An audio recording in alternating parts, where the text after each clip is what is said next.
Welcome everyone. Thank you so much for coming in today for today's live Q&A. We've got Melissa Mapson joining us. She's our coordinator for fitness and wellness over at the UREC. My name is Paul Kwiatkowski. I'm the assistant director for fitness and wellness. Our topics of conversation today include positive psychology, motivation, goal setting, some fitness apps that we might be able to utilize while we're all working out from home right now, and a little bit more. So if you have any questions at any point, feel free to add those into the live chat there at the bottom. I'll be monitoring that throughout the conversation today. And if you need to reach out to me directly, you can.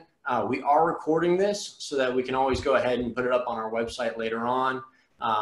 Or if you have any questions that we don't address today and you want to get a little bit more information, feel free to reach out to us right afterwards. And we'll have some more information about future live Q&As that we have coming up. So without further ado, Melissa Mapson, I'll let you take control. Awesome, y'all. So I'm going to get started today. Again, like Paul mentioned, we're going to talk a lot about goal setting and just changing our outlook regarding exercise. If y'all have questions, please let Paul know. He'll be monitoring the chat as we go. Super excited to see some familiar faces, so you can turn your videos on if you feel comfortable. We just kind of want to make this as comfortable environment as possible for y'all. So some of the things that we're going to go over today are a little discussion on well-being and what that looks like for all of us. Motivation and goal setting. We're going to talk about different types of exercises and how to incorporate that into your day. Time management strategies, which is a huge factor for many of us. And then some resources that we have available for y'all. So just to get started, we're going to talk a little bit about what positive psychology is. And really the way that we want to think about that in terms of our presentation today is to focus on all of our strengths as opposed to our weaknesses. So a lot of psychology and the research behind psychology focuses on sort of negative thought processes, whether that's anxiety or depression, and positive psychology really wants to take a more positive outlook regarding the research that we perform, and then most importantly, how that relates to training, exercise, and any type of health behavior change. So we're going to really work on that type of mindset as we move through the presentation today. So one of the more prevalent researchers that works with positive psychology focuses on this Permo wheel of well-being. And so in this wheel, you can see we're going to focus on factors of positive emotion, engagement, accomplishment, meaning, and relationships. And really what this wheel says is that if we can engage in all of these different factors and be successful on each of them in any type of health behavior, then that means we're going to be more successful in it. It's going to lead to our happiness. It's going to lead to our overall well-being. And what I also want to highlight is that, of course, there are a lot of barriers when it comes to engaging in a new behavior, right? So we have this wonderful wheel and we understand that our goal is to make sure all of those specific pieces of the wheel are prevalent in our lives, but of course, we're going to reach a bunch of different barriers, right? And so one of the ones that you might consider are going to be paying more attention to the negative than the positive. So I find this a lot when I work with clients. When they meet with me, they'll say, hey, a big barrier is that I might have gained a lot of weight, right? Or I'm eating poorly. And they're focusing a lot on the negative side of what their lifestyle may be as opposed to the positive. So that's one important barrier. Another, which is huge, is going to be social comparison, right? And we see that everywhere, whether we are on social media or just walking down the street. That social comparison can really impact our ability to feel successful and feel encouraged about our own selves and positive about our lifestyles. Lack of self-control is a huge one. I don't know about y'all, but being in the house makes me feel like I need to eat everything that I see, or that my bed is just the most comfortable thing in the world. And so that lack of self-control and being able to overcome that is also a big part of our barrier. And another one that I want to talk about is short-term gratification. So sometimes we engage in behaviors that make us happy for a short while, right? So for me, that's shopping. I don't know why, but I go on Amazon and I'm like, I need this and it makes me feel good, right? But the barrier becomes engaging in those activities. They don't fulfill us long-term.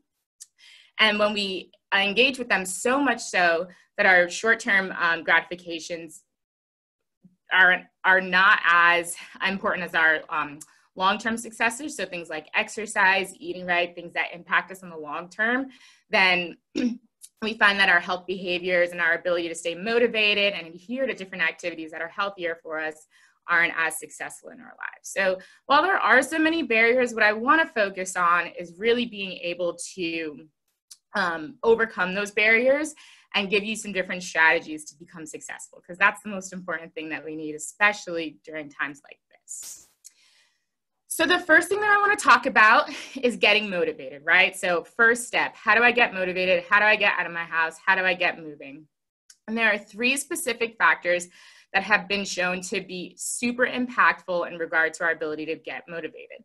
So the first is going to be control. So our goals are our own choice, right? And this is a really big one that I usually talk to people about, especially when I first meet with them, because many of our goals tend to be imparted on us by someone else. So whether that is a parent, a family member, or a friend saying, hey, I think that you need to eat this, or I think that you need to work out or do X, Y, and Z. If that's not something that we feel is our own choice and our own decision, we're going to be far less engaged with it, right? So it's far less intrinsically motivated and more extrinsically motivated. The second one to think about is our competence. So our ability to believe that we are successful in that activity.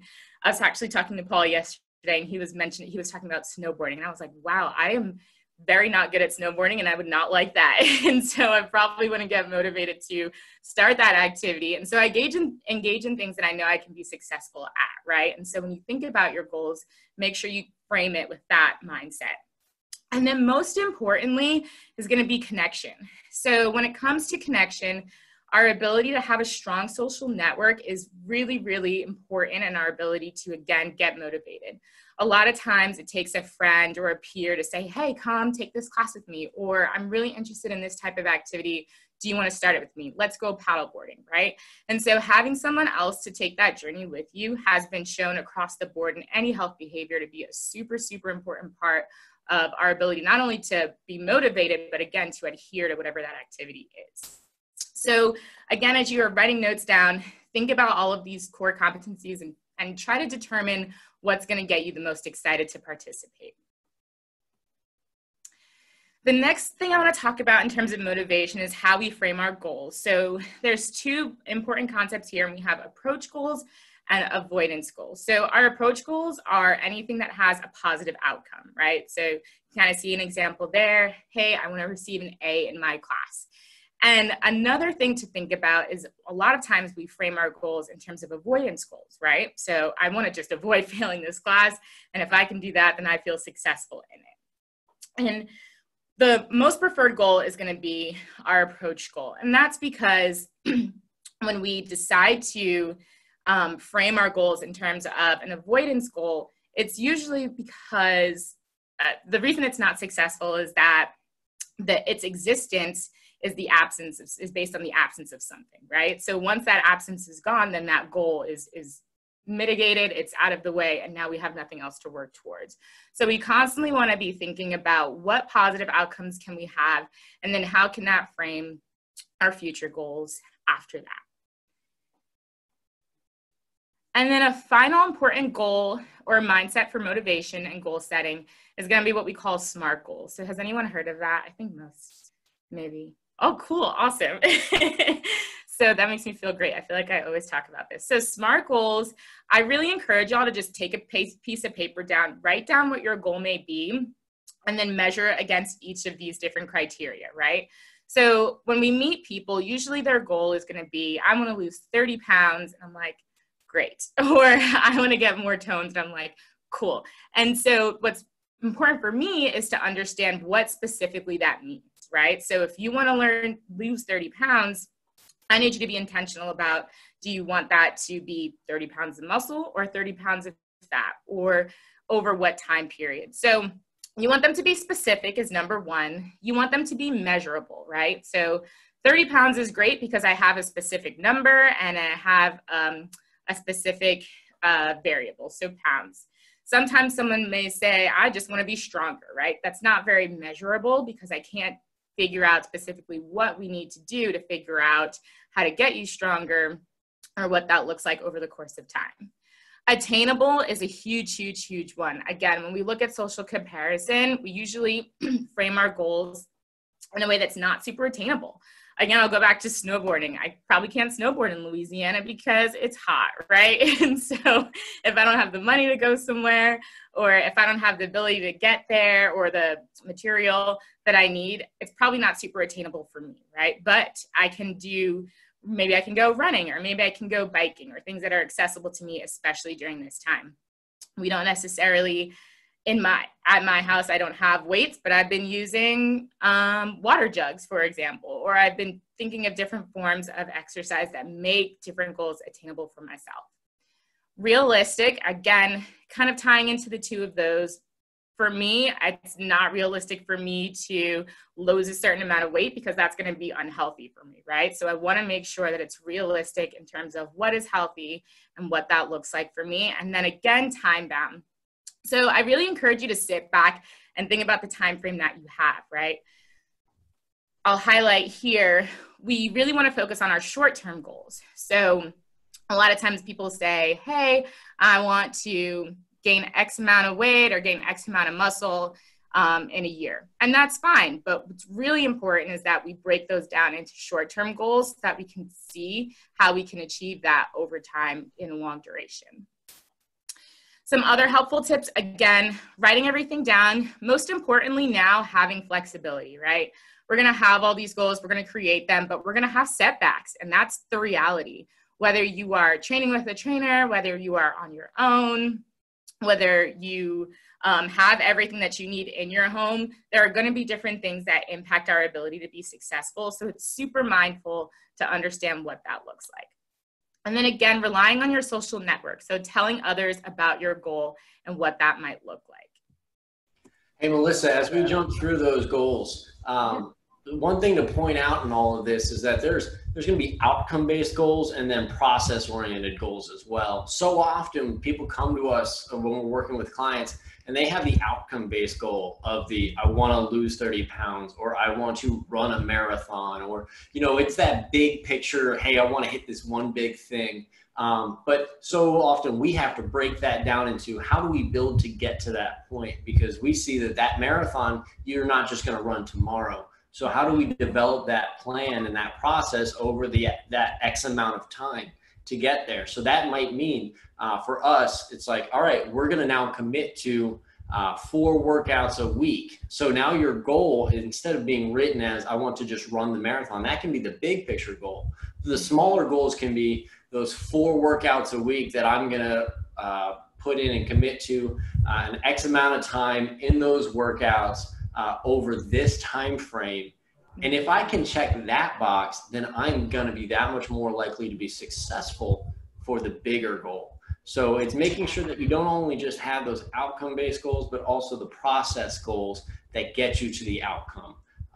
Too often it's just the outcome, and so often we've got to come in and kind of correct that. So if there's opportunities there where people are seeing those bigger outcome goals, reach out to us, because we might know some of those steps along the way that can get you to the outcome by building up through that process. Yes, I love that. Thank you so much. Awesome, y'all. So we're talking about our motivation, and usually our next step is physical activity or exercise, right? And everyone knows that we need to do this, and we understand all of our benefits. You can kind of see a lot of them listed here. And so when we think about what exercise means for all of us, we're changing our outlook. We're thinking about what this means for us long-term. So some helpful tips that I like to give to really anyone that I interact with is create variety. So again, our goals are not only our own choices, but it's important to understand that when we're creating variety in our workouts, maybe we connect with something more than another. Maybe we're using a different modality, right? So personally, myself, I try to do some sort of cardiovascular heavy activity, typically running or biking. I try to do yoga throughout the week, and then some strength-based workout. And so creating that variety helps to ensure that we're achieving all of the benefits that we need, but also that we're not bored, right? So we're not doing the same kind of thing over and over again. Creating accountability, again, focusing on our social network of friends and peers. And then what I really like to emphasize is focus on the benefits. So a lot of research says that most people, when they perform activity, they're doing it because they have to, but they're always thinking about how they feel after. Oh my gosh, I'm going to feel tired. Oh my gosh, I'm going to feel sore. Oh my gosh, I'm going to feel X, Y, and Z. Focus on what the benefits are of performing exercise so that you have improved self-esteem, so that you feel good about the exercise when you're done. And so the next time you do it, you're going to be so mindful of those benefits and how you felt, you'll be more engaged with it. One thing that we talk a lot about in psychology as a whole is what we call flow. So flow is this optimal state of focus and engagement. It's typically reached at a certain intensity of activity. And what I want to emphasize here is you may already have experienced flow in your life, right? So maybe that is when you're reading, you lose track of time, you lose track of, who's texting you on the phone, or you lose track of all of the external factors around you. Maybe you're so excited and engaged in it that you, it's almost less of a feeling and more of a just, you continue to do it and you're not thinking about like any negative barriers. You're not thinking about anything that may impact you, right? And when it comes to flow, what I want to emphasize again is not everyone has this when it comes to exercise, and that's okay, right? But you want to try to create different opportunities for you to get into that state of flow. And so what's important is a level of challenge, but then also a level of engagement, right? And when that balance is perfect, you're going to start to feel flow. You're going to start to feel enjoyment from your exercise and different types of activity. And again, when I say exercise, that doesn't mean walking into the gym. That doesn't mean grabbing weights, right? Physical activity is super, super broad. That could mean swimming. That could mean taking a group fitness class, whatever that looks like for you. As long as it is challenging enough and as long as it is hard enough, and engaging enough, you're going to reach that state of flow. And so that's what you really want to think about when you are participating in different types of activities. So some helpful tips for exercise when you want to try to create some intermittent bouts of activity. So ideally, you're reaching 150 minutes per week of exercise, or 75 minutes per week if it's vigorous activity. And a lot of times I find that people may find it hard to get 30 minutes a day in, right? So I typically will tell them, try to break it up into little bouts. So maybe in the morning you go for a 15-minute walk, and in the afternoon, again, you're either participating in a short workout, or maybe you go on a walk again, right? That 30 minutes is all of that exercise you need to achieve all of the benefits that we talked about earlier. So it doesn't have to be all at once. It doesn't have to be this 1 hour and 30-minute workout. I'm going to stay here for as long as possible. Try to break it up when you can if you find that you're having a hard time. Another thing is sometimes exercise can be expensive, right? So some of the cheapest forms of exercise, walking, running, cycling, and at-home workouts. Especially now, we have so many apps available that companies have released for y'all to utilize. So it doesn't have to be expensive. It doesn't have to be perfect. It doesn't have to look a certain way. You can engage in all of these activities in a way that is accessible for you. Tracking your workouts is super important because you want to think about your progress over time, right? So kind of as Paul mentioned, when we were talking about all of these process goals, we're recognizing, hey, I achieved this much after this time frame, or I achieved this after this time frame. And this all leads towards our end goal. So when we're tracking our workouts and our progress, again, it leads to our adherence and success overall. And I've highlighted this, creating your own space, because working out at home can be pretty difficult, right? So everything is kind of like smushed together, your workspace, your home space, your study space, your dinner space. Maybe I've been working at my kitchen counter. And so it's important when you're exercising to create an environment that will help facilitate your success. That might be outside. That might be, hey, I have this square that I use when I roll up my yoga mat, and I do this all the time. So almost compartmentalizing and creating a little sanctuary for your activity so that you can separate the two has been super important, at least for me. And then kind of going off another huge barrier, what I hear often is time and time management. So what's important about time management, again, is going to be our mindset, right? So a lot of people will tell me I do not have enough time. And I have said that myself, and sometimes I continue to say it. And so we always have to reevaluate what our outlook on time is. So the one thing I challenge you to do is think about your priorities. So the first thing that I do when I say I don't have enough time, I have to evaluate where my priorities are. And sometimes when, you're in school and you're studying, your priorities are your education, and that is absolutely okay, right? But maybe as soon as you finish studying, you have extra time where you're watching Netflix. So are your priorities at Netflix, or are they going to be on exercising and working out, right? And it's okay to find a balance between the two of them. But when you're thinking about your time, you want to think about how you're prioritizing your daily list. Perception is another one. So a lot of people underestimate the amount of time that they have to exercise. So when you actually plan out your day, try to think about things that you are not actively engaged with, right? So you have, okay, I'm sleeping for this amount of hours, and I have 24 hours in a day, and I minus that from the hours of sleep, and then I minus that from the hours that I'm studying or in class, and then see what you have left. Right? And it's probably a little bit more than you think. So try to separate it that way. And you might find that you have an extra 30 minutes. Again, you only need 30 minutes a day, which will be super helpful for you at the end of your week. And then perspective. So what's been shown is that a balanced time perspective is great. So many of us may think in the present. So we're here right now. Some of us may think in the past. So I am really proud of what I did yesterday or an hour ago, or hey, I wish I could have done this, or super futuristic, right? I'm looking forward to this activity. I'm looking forward to engaging in this. And what's been shown to be the most successful for a health behavior is to have a nice, balanced, optimal perspective of time. And that can be the most successful for your success in your behavior change. So some tips on time strategies: planning ahead and sticking to your schedule. Time-saving workouts. HIIT workouts are awesome for that. And then determining, again, where you allocate your time, which we discussed a little while ago.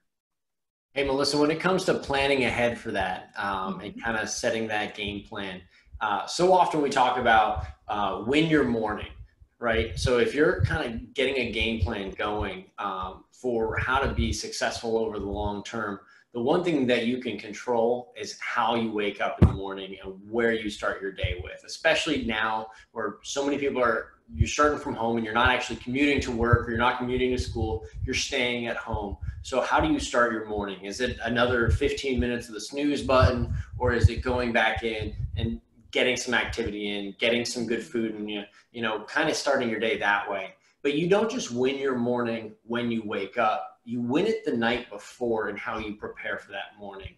So that reminder can be, did I set my clothes out for my workout the next day so it doesn't take an extra 10 to 15 minutes?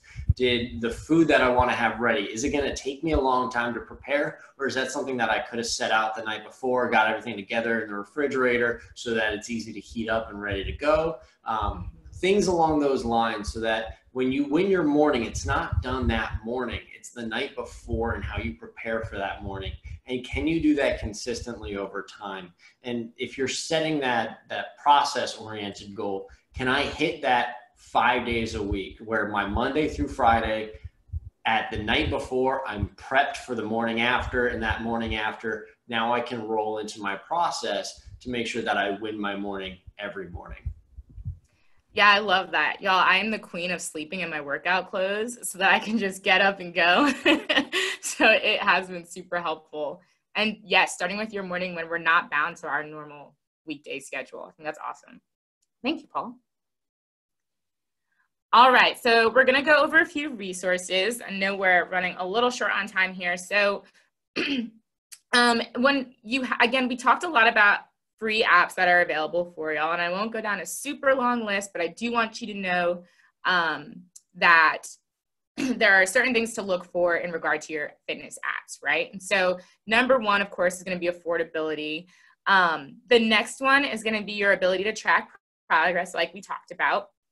Estimating caloric expenditure is kind of a big one. So If you're not super big on monitoring your calories, either your intake or your outtake, this is absolutely okay. I think it's just a good way to understand also how intense your workouts are, and so what that looks like in terms of duration, what type of activity that you're doing, just to get a general idea of how hard you're working. And so it's not necessarily, it can be useful for nutrition purposes, but again, just getting a general idea of what this intensity looks like.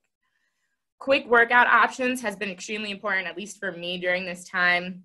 Having variety, so a lot of apps that can provide you with some mind-body exercise, but also a strength-based and a cardio type of exercise is really helpful. Some sort of competition has been great. I love being able to click on my app and say, hey, I'm going to challenge my friend to a week of X, Y, and Z, because they keep me on track and they can always tell whether or not I'm actually doing something. And then importantly, again, connection, going back to that social network, being able to engage with others and connect with them on a more personal level is super important. So kind of evaluating your apps against this criteria as you start to look them up and generate those. Another resource that we have, of course, are live fitness classes. So these are all free and they are going to continue into the summer. So if you want to participate in them, they're accessible via our UREC website. Again, you can reach out to us for more information on how to get registered. This has been super helpful for me when I need a brain break in the middle of the day and I'm like, I do not want to create my own workout and I just need someone to help keep me accountable. I'll just turn one of these on and they're awesome. And then again, going back to that challenge side of things. So we currently are offering a Tiger Fit mileage challenge, which is for walking, biking. Am I missing one, Paul? No. I think there's running involved in there, but yep. That works too. So that's a super fun one that we have going on right now. And then we also have a faculty and staff walking club starting on May 18th. So if y'all want to participate in that, again, all of the information is on our website. And so those are just some quick resources to get you started. I hope a lot of this information was helpful. We do have one question that we had sent in, but I did want to actually just reach out to y'all real quick and see if you had any questions based on what we discussed in the chat.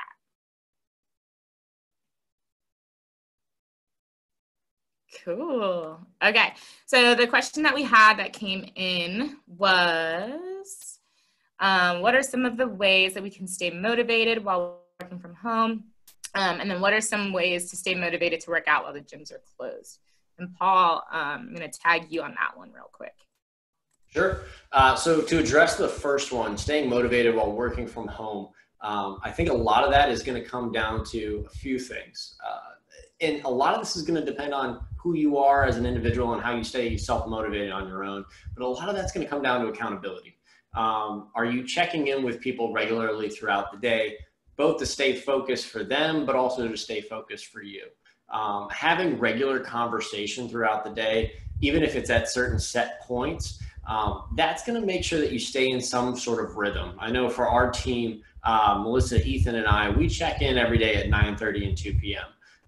That kind of starts our day. We know what we're starting on. We've got our game plan. We know what we need to be hitting in. And then 2 o'clock is just that general check-in, like, hey, how are we progressing on a lot of our goals and a lot of the items that we want to work on, but also how can we set a game plan for the rest of the day? And it doesn't need to be something that happens at 5 o'clock to say, hey, I'm checking your clock in time and your clock out time. It's not so much of that, but how can we see our progress? And we all know that a lot of our work hours are so flexible at this time, being that there's really no point where you're walking out of work anymore. So it's making sure that you stay there, but also I'm a to-do list guy. So I've got my whiteboard and I've got to make sure that I'm writing down my to-do list and major points that I want to hit.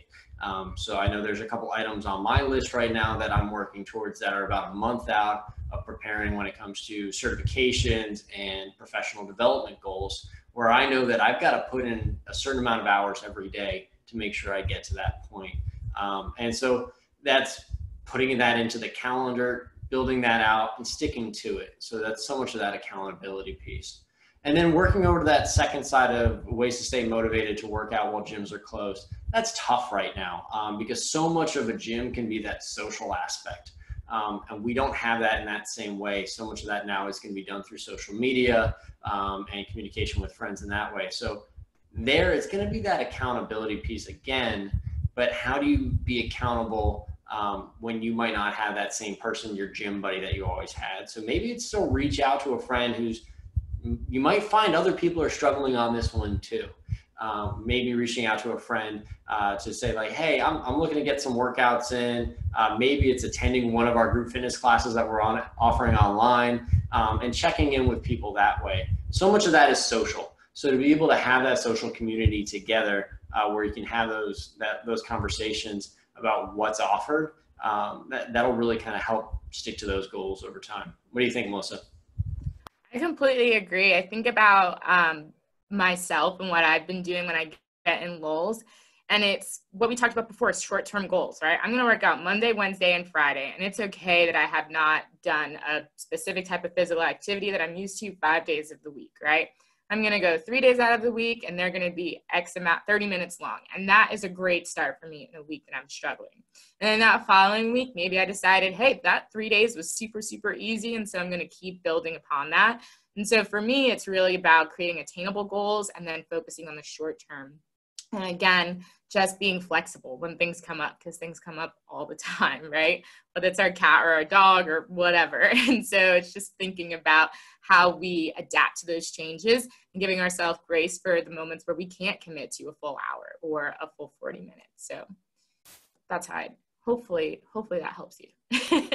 Definitely. Don't be afraid of the short workouts. Don't be afraid of, hey, I only have 15 minutes. What can I do with this time? There's definitely ways to get exercise in during that.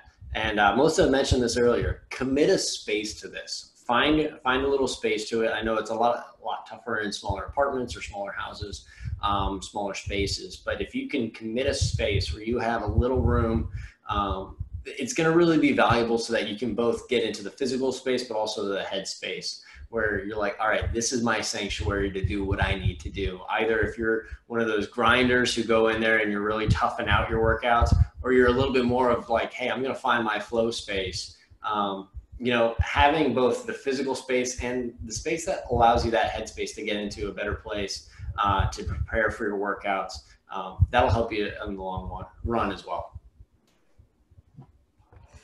Awesome, y'all. Does anyone have any more questions? I know we kind of touched on a lot today, but feel free to drop those in the chat before we finish.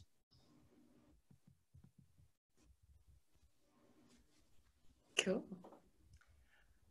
Yeah, so as those are coming in, and if none do come in, that's okay. As always, we want to say thank you to Melissa for all of your hard work putting this presentation together and having this conversation and this dialogue. I think so many of us are kind of like finding how do we be positive in times like this. Ooh, super off topic, but when can we get our mileage challenge prizes? So with the mileage challenge prizes, I believe all of that's going to be kind of running and available when we're able to get back into the UREC once that gets determined and announced for us. So, but I believe our intramural team has been kind of working together on that with the rest of our sport programs team. So Rachel, I can get your information and reach out to our staff members and colleagues over there and get some exact answers for you to make sure that we got all that info for you. So cool. Awesome, yeah. Definitely check out that mileage challenge. That's a fun one to kind of track your info, stay a little accountable, add a little competition in, and get some fun prizes at the end. So thank you again, Melissa. Thank you to everyone who came out today. We do have another live Q&A coming up with Ethan Kerr, another coordinator for fitness and wellness for us here at the UREC. We're going to be talking about workouts, kind of mapping out workouts, how to plan out your workouts.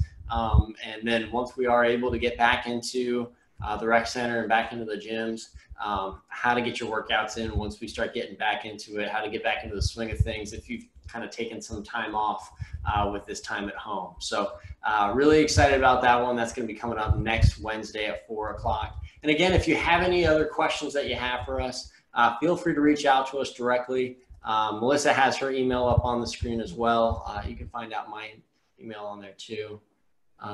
Ooh, another question did just come through. How do you know the difference between something being too easy at the beginning and not making yourself sore?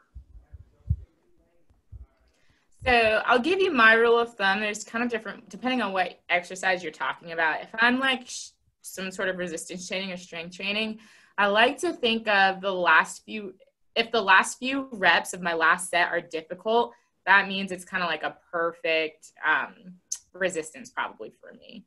If I get through the first set and the whole thing is just really, really hard, it's probably too hard and I'm probably not going to be able to be successful in the workout itself. And then another way to think about that is after your exercise, right? So if you perform exercise and you're like, hey, that was a good workout, I felt a nice burn, and 2 days later you feel sore, it's probably good. If a week or 3 days later or 5 days later you're still sore, it's probably too hard of a workout. So I try to gauge it, at least in terms of strength training on that side of things. Yeah, Melissa, I totally agree there. And a lot of that, the feeling of soreness doesn't always indicate the amount of work done during a workout. So often when somebody does begin a new routine and starts working out after taking some time off, you're going to find your levels of soreness are typically a bit higher than they are when you've been consistent with your workouts. And that's just generally your body adapts. It has that response, and it's your ability to kind of perceive that. And what Melissa was talking to about earlier is that rate of perceived exertion. So how hard are you working? Are you feeling like at the end of that exercise, all right, this is right in that right spot where I want to be? And a lot of that, having conversations with our personal trainers, we've got some really good conversations about what are our goals for that. So you might be looking to build muscle, you might be looking for a little bit more endurance, or you might be looking for that power and strength where, you're only doing a few reps of an exercise, but you really want to build the numbers maybe. So, having different goals for that, that's one of those. Have a conversation with us with what you want to do and your long-term goals and how we can build out that process to get there, kind of how we were talking about those process oriented goals as we were talking about earlier. So very cool. Great question, Emily. So, all right. Well, I think we're kind of running to the end of the time there. So we want to make sure that we respect everyone's time, but feel free to reach out to us if you have any future questions, and check out our next live Q&A. Thanks so much, Janice, for coming out. Rebecca, thank you. Thanks to everyone who came by. Really appreciate it. And look forward to seeing you soon. Take care. Bye, y'all. Bye, thank you.